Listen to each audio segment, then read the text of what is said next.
Shalom and welcome to another in our series of podcasts from Temple Beth Am, a dynamic center for conservative Judaism in Los Angeles. This is a recording of Parenting Through the Parsha with Rabbi Matt Shapiro. I'd like to take a couple of minutes to talk about what it feels like to fail.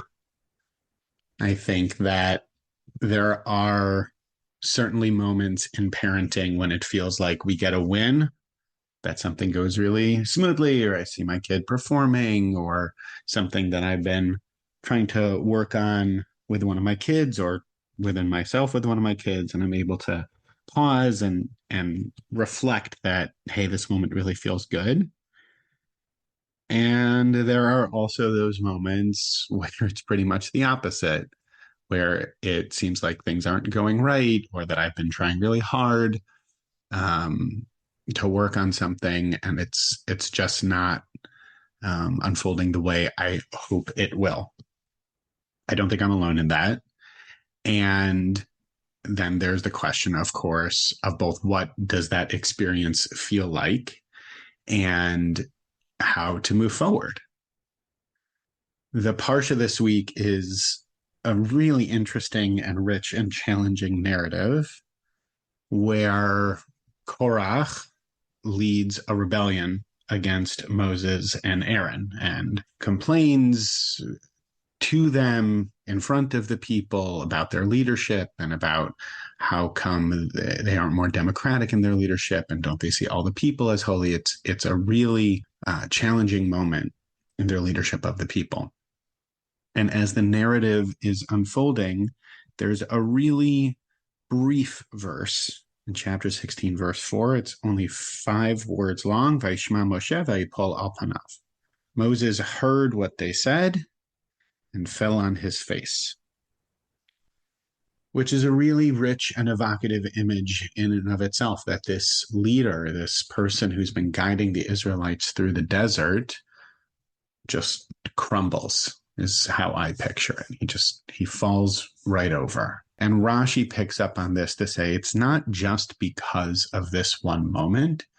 It's because of the accumulation of moments that have been unfolding since the people left Egypt, the golden calf and the complaining, and all of it has just reached a point where Moses can't take anymore and just falls down.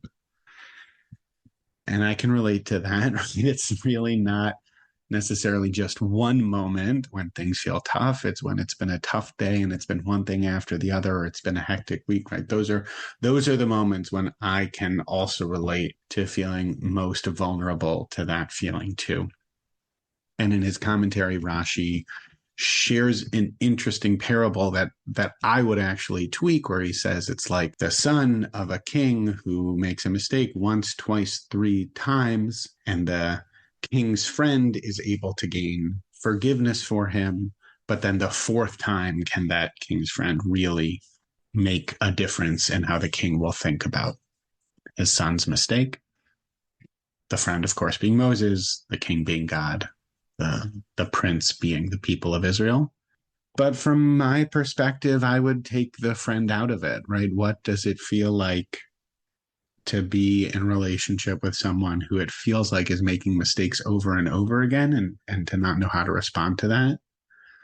Or even to eliminate the metaphor in terms of that full relational piece and to just say, someone who's living in the world, when we make a mistake time and again, how do we then move forward? And even though that's a short verse, there's something interesting about it, which is that in the first couple of verses of the chapter, it's clear that Korach's complaint is against Moses and Aaron. But in this verse, we just hear about Moses's response. And to me, what that says is, in those moments where I feel I'm failing, where I'm making mistakes, where I see that what it seems like my kid is making the same mistakes over and over again, and I don't know what to do, it feels isolating. It feels lonely. And I'm more able to get out of it, not to eliminate it, but to get out of it more quickly if I connect with Sarah, if I connect with my wife and say, can you help me with this? What can we do about this together? Or to reach out to a friend of mine to talk through it, or one of my parents, just because I know that they've been through the ringer themselves in raising kids, right? To reach out to another person and to say, hey, here's what I'm going through. Where might I go from here? Or is there a different way of thinking about this? Or how might I go about working on this within myself, or trying to help my kid work on this, or working on this in my relationship with my kids or with one of my kids? And that's not always easy. And at the same time, I feel like that's a big piece of this, that there will always be those moments when it feels like things aren't going right. I'm pretty confident in assessing that in those moments, it can feel lonely. And that in order to get up after that stumble, or after falling down, that it involves relationship, that it involves getting out of that sense of isolation and moving into relationship with someone else to try to pick myself back up and move forward. And not always easy. And I think often, because it's not easy, that much more important in order to be able to navigate what can feel like those really tough, fraught moments. You have been listening to another in our series of podcasts from Temple Beth Am, a dynamic center for conservative Judaism in Los Angeles. If you enjoy these podcasts, we invite you to write a review on the Apple Podcast site or wherever you get your podcasts. For more information about Temple Beth Am Los Angeles, go to tbala.org.